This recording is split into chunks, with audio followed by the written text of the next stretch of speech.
మన దేశంలో పురాణ సంబంధం కలిగిన నగరాలలో ముఖ్యమైనది గుజరాత్లోని ద్వారక.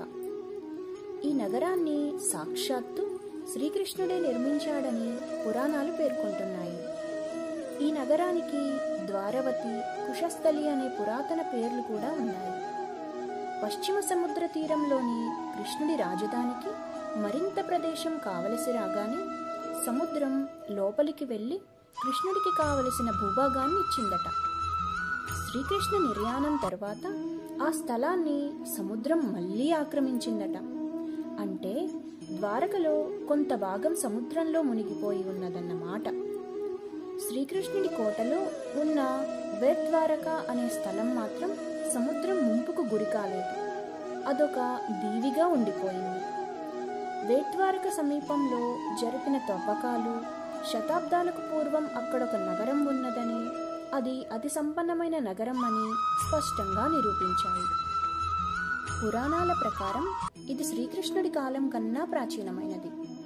భారతదేశంలోని పవిత్ర నగరాలలో ద్వారక ఒకటి అని మన సంప్రదాయం చెబుతుంది. అద్వైత వేదాంత మత స్థాపకుడైన ఆదిశంకరాచార్యులు భారతదేశంలో 4 దిశలా 4 మఠాలను స్థాపించారు.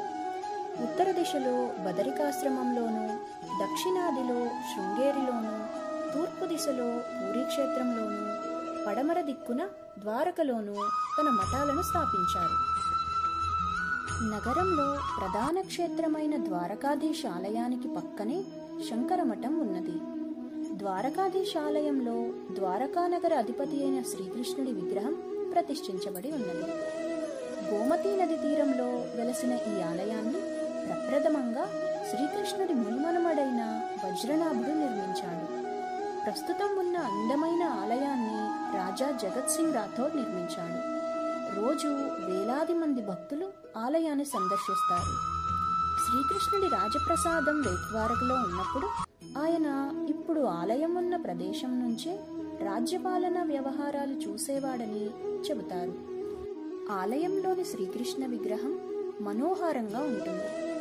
1546వ సంవత్సరంలో మేవార్ రాణి పరమభక్తురాలు అయిన మీరాబాయి ఈ విగ్రహంలో లీనమైపోయిందని చెబుతారు. ఆలయానికి దక్షిణ దిశగా గోమతీ నది ప్రవహిస్తున్నది.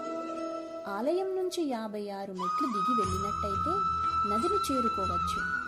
ఈ నది అంతర్వాహినిగా పవిత్ర గంగా నదితో కలిసి ఉన్నదని ఒక విశ్వాసం.